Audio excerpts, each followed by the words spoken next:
Hey, good morning. How are you?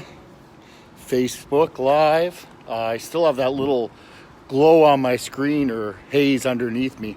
I don't know what that's all about, but anyways, I still have it. Addiction. How can I help? There's been a lot of stuff about addiction. A lot of people that have succumbed to one of the final ends. They always say the ends are jails, institutions, and death. And a lot of people have been in all three of those places.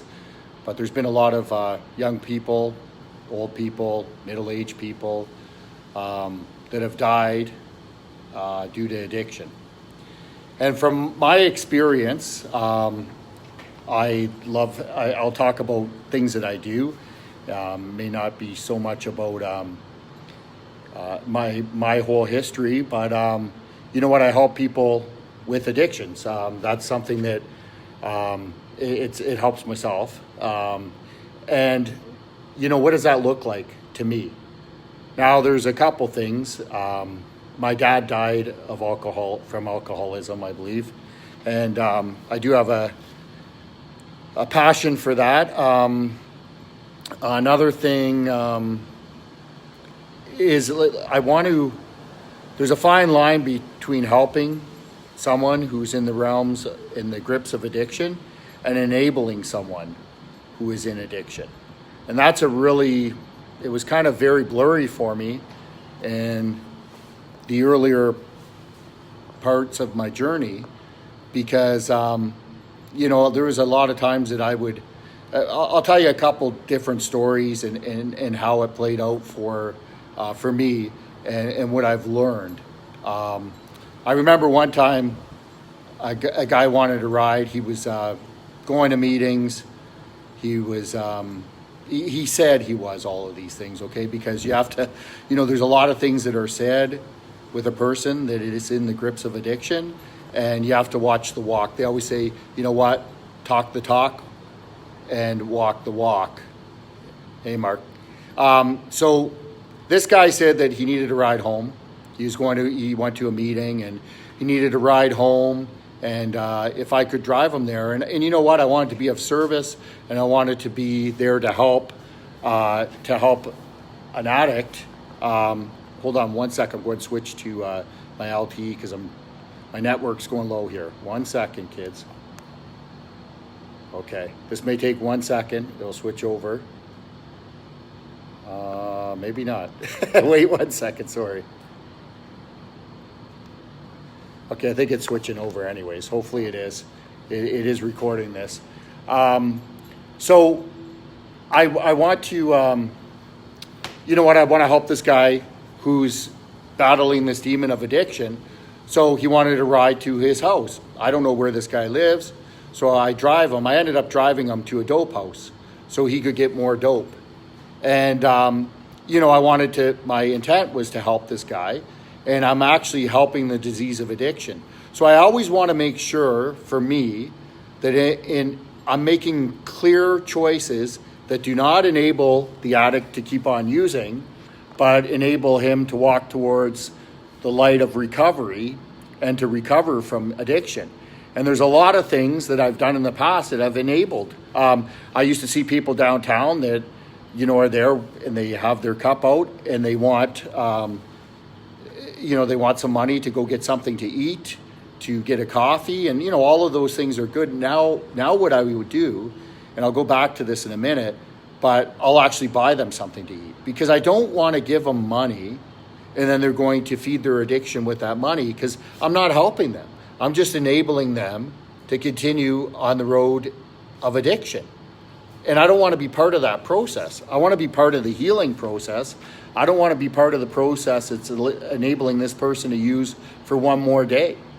Because they always say every day clean is a successful day.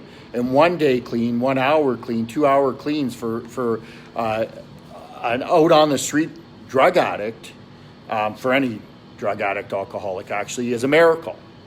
So I don't want to feed into the beast. So now what I do, and I've learned this over time, is that if someone is downtown and they want something to eat, I'll bring them for the biggest Subway combo they want for whatever. And I've even asked people before, I'm like, well, do you want to go, they said, hey, I'm starving, I'm really hungry, I need some money for food. And I'm like, well, you want to go to Subway? No, I don't like Subway. Tim Hortons? No, don't really. So, it puts up a couple red flags there, because I'm like, okay, they want this money for addiction. I get it. That's the most important thing in their life when you're in active addiction, is you want to feed that beast, right? So what I'll do is, a lot of times I'll walk with guys, I'll go, you know what, like, come with me, I'm walking back to work, and I'll bring you to the Subway that's right across from my work. And, that gives me an opportunity to not talk and preach to them about what they should be doing or what they could be doing, but to listen to them.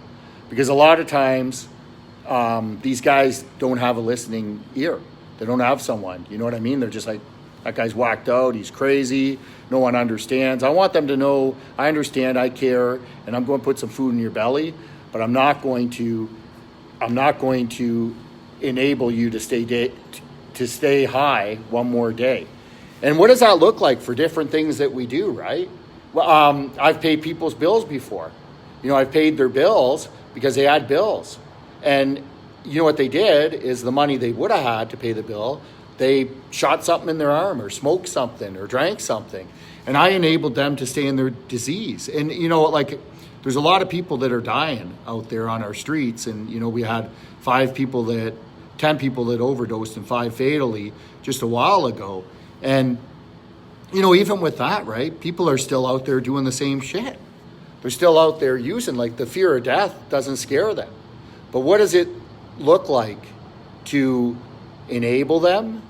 And what does it look like to enable the resolve, the light of recovery? And what does that look like? And it's confusing at times, right? And I did a lot of things out of the goodness of my heart with helping out an addict. And really, a lot of times I was enabling them to continue in their disease. I remember one time I gave a guy, I only had I think I had $10 on me or whatever, and I gave it to this guy who was really down and out, and I wanted to help him out, right? You know what I mean? Like, that's the least I could do, and buy some food, maybe get a coffee for himself. And I see him walking out of a store with a bottle of Listerine, and he's drinking the Listerine. So what did I do with that? I just enabled him, and I don't want to do that. I don't want to feed this miserable, evil, soul-sucking, killing disease of addiction. And what's the difference between enabling and helping? And you know what? It does get confusing. It does get confusing at times. So what I'll do is I'll walk with someone, I'll feed them. I don't even give gift cards, because a lot of times they'll spend those gift cards or sell them or bring them to the dope house. I'll walk with someone, I'll spend time with someone. And really, you know what? The best and the most valuable asset that we can share is time. And maybe just sitting there, let's have a bite to eat together. Bring someone to a restaurant and sit there and just be open to hear what's going on in their life, and also have a meal with them, right? So now, you know what? All of us have been through some sort of addiction, I believe, in our life. We may be even addicted to something right now. It may not cause death in your life, but I guarantee it's going to cause death in some area of your life. Even if you're addicted to this little device that I'm talking on right now, and you're on it all the time, it can take away from family, it can take away from eye-to-eye contact, it can take away from being with a person face to face. It could take take the kids away from the family. Kids can isolate with this. Food addictions, there's all kinds of addictions. And you know what, like, at one time in my life, I looked at my past, and I talked to someone about this morning, actually, a physician that I was working with, and he talked about a survey about regrets. And really, I have no regrets right now, and I believe it or not, and you can believe it or not, because you know what, I had addictions in my life, very serious, alcoholism in my life. I've done some pretty crazy things in my life. I would have been considered a bad person at points in my life. I was not very spiritual in my life. I didn't really care about others in my life. But you know what? To look back on that, you can't move forward if you're looking backwards. But the beauty about anything that we've been through, and any challenge, any addiction, any sort of wreckage from the past, is that, you know what? We're the greatest. Human beings we're recyclers. We're recyclers. And you can take that mess and make it into a message.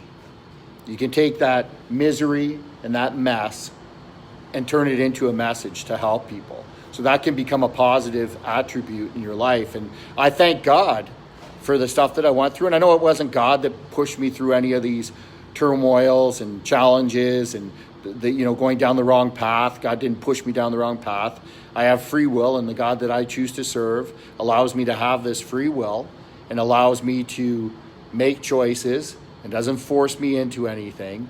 And with that, you know what, I made some bad choices, but God allowed me, and I thank God, and I love God, and I'm full of gratitude that I personally went down some of these paths, because today that makes me the man that I am today. I have a great appreciation for what I have today, which I don't think I would have had if I didn't do the things that I did.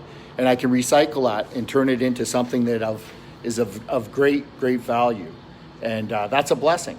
And it's looking ahead to the future now. And then the other thing, something that comes across quite often, and people say this to me, and okay, you know what, if you want to look at the stats, and I'm not much of one for the stats, you know what, I'm not really much of one for the stats, but the stats say, with people that are out there with drug addiction, that 2 out of 10, maybe 3 out of 10 are going to actually make it and stay clean. And I've had several people come up to me and go, doesn't that depress you? Because don't you help people that are out there with addictions? And I'm like, yeah. And they go, doesn't that upset you? Like 1 to 2, let's say even 3 people. Let's go 3 people out of 10 make it. So you only help 3 people out of 10? And I'm always, I smile a bit about that. Not that it's something that makes me happy, but it's just that, boy, you're so naive.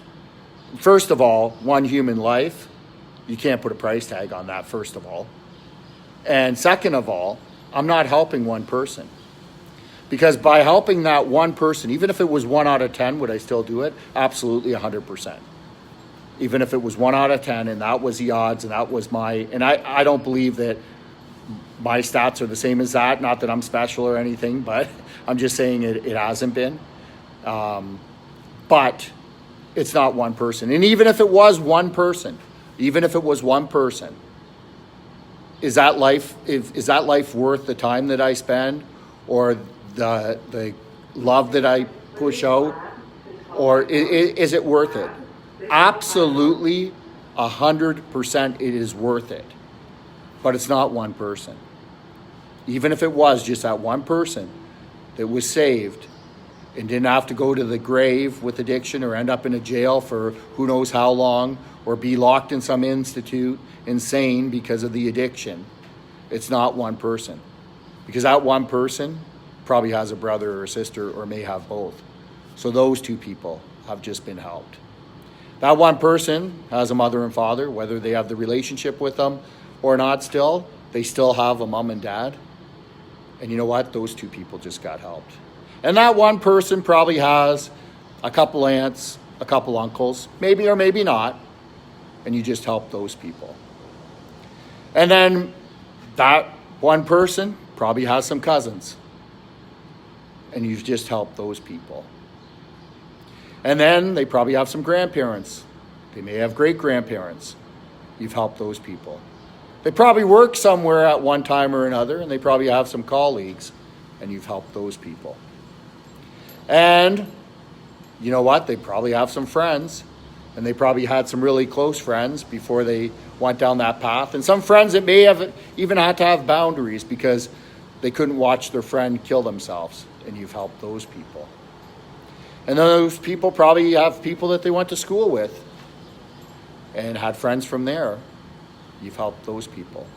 Those people that are helped may even have a family, Because there's a lot of people with families out there, and you've just helped their wife or their husband. They may even have children, and you just help their children. Their children may have children, and you just help their grandchildren. So by helping one person, you may have helped a small village of people. So anyways, you know what? Do what you can. It's a sad situation. You know what? I pray for this city every day. I pray that the addict that still suffers can receive the message that they don't have to use. They never have to use drugs again. They're able to find a new way to live. I pray that message. I pray that message that God can help me to help one person.